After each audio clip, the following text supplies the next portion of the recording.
Okay, greetings dear friends, and welcome back to the channel once more. So today we are going to include another video into our channel, and in this video we'll be looking basically at interrupt part 3. Yes, in our last video we did interrupt part 2. Hope you guys enjoyed the other one last time, and thanks for those who are coming back to visit our channel. For newcomers, please make sure you subscribe. So basically here's the circuit for today. The circuit isn't that complex. Here we have our switch connected to RB0, that's a slash int, so it's going to be enabled in our code, interrupt enabled.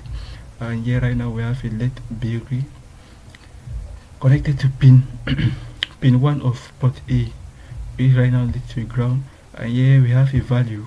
By doing this in the circuit, you make sure your value here is 5 volts. Okay, that one is good to go.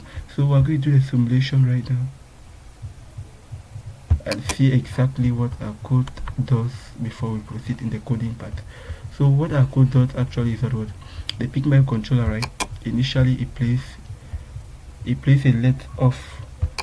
As you can see, the LED is off, but each time an interrupt is being triggered, the LED is going to bring 4 times. Let's count 1, 2, 3, 4. As it finishes blinking, it stops. It has performed the interrupt already. So today something has been added in this video. If you recognize last time in the interrupt part 2, once the interrupt occurs, it continued, without ending. But in this case, the interrupt occurs and stops. So we're going to see that in the coding part of today. So let's get right now to the coding part and see exactly how it's functioning. Okay. So in the coding part again, at the beginning there's nothing new. You need to precise your assembler which CPU I'm making use of. That's the CPU of the PIC16F84. And here right now you're initializing your constant. In the initialization of your constant, the only new person you get is intcon. In which we saw that intcon is a interrupt register. It controls all our interrupts, and it is basically in bank 0 it is at memory location 0BH, but in bank 1 it is at memory location 8BH. But we are going to be making use of it at memory location 0BH. And as you can see, all the other constants are known. So initialize all of them, and we started with this instruction that originate from memory location 0 by 0, the next address. And after that we say go to start, whereby start right now is our main program. That's what the PIC microcontroller is executing before an interrupt occurs. What actually is executing is what placing a LED off. The interrupt right now occurring will cause the LED to blink 4 times. So let's get to see right now interrupt. As we saw already in the previous videos, interrupt start in memory location 0 by 4. Always take good note of that, and it is very, very important. And each time an interrupt is triggered, you must always make sure that what your intcon register at bit number 1, that's a flag interrupt, must always be cleared. So this is just for assurity. You can ignore this part of the code, but sometimes depending on what you did with your PIC microcontroller, make sure at least it is cleared before you start your interrupt. Interrupt code right now. And as you can see in that interrupt code, we are calling the settings subroutine 4 times. The subroutine is called let blink. So let's see actually what let blink does. In our subroutine let blink, you see after executing let blink there's a return function. That's to indicate that actually it is a subroutine. After calling the let blink, it returns back to the main program.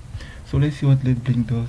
Let blink is set pin 1 of port A high, so the LED at the pin is going to shine. Obviously after it has shined, it will shine for some time. That's a delay part.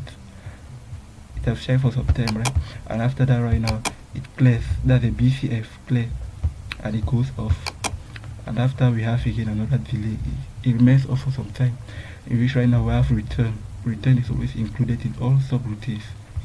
And as you can see also in the LED blink, another subroutine is being made use of. That's the delay subroutine.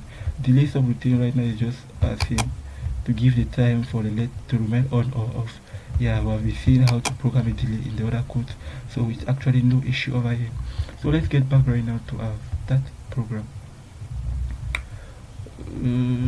In our start program somehow, Yes, here it is. Yeah, here it has start. In our start, basically we are going to set our port. Yeah, setting our port here, we are going to necessarily put trace A. Yeah, all of them will be outputs. See, so I have a LED connected at the trace A, as you can see. And about trace B right now, you'll be receiving an input at pin RB0, so it has to be 101H. So you make sure you take good note of that. And after we have set all of our ports, we come back to our bank 0. And whilst we're at bank 0 right now, we have this value 90H.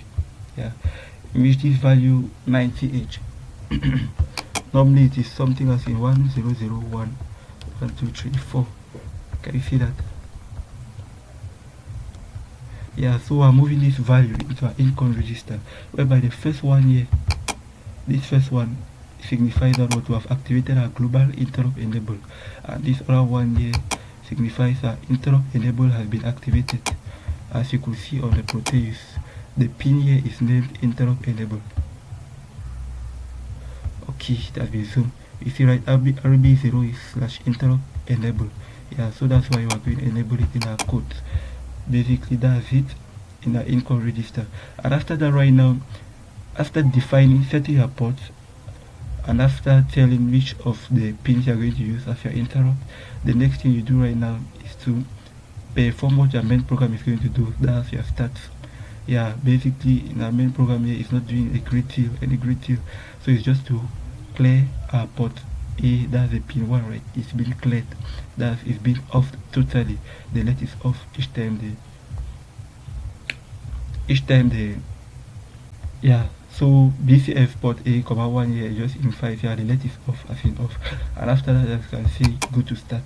So basically right now, let me explain why the previous program, that's interrupt part 2, we got the interrupt to be executing continuously without stop, simply because if you could recognize, we created a certain label that was that was display, and at the end of the code we had a certain guy called go to display, so that's why it was executed continuously.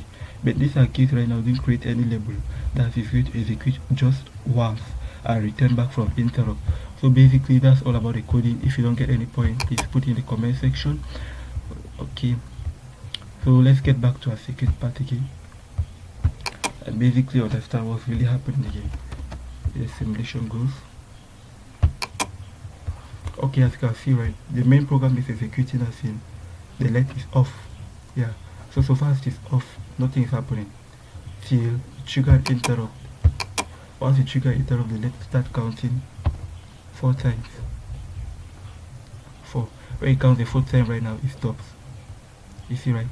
And it trigger another interrupt. You see how the process of count is at 2, right? I trigger interrupt, it start back the counting. So you see right now it has added again. As it is counting, I trigger another interrupt, and so on and so forth. So interrupt can interrupt another interrupt. So hope you get a point. Thanks you guys for watching. Thanks very much for taking up to the end of this video. This video is very brief since we had already other part done. So make sure you subscribe to the channel if you're a newcomer. Thanks.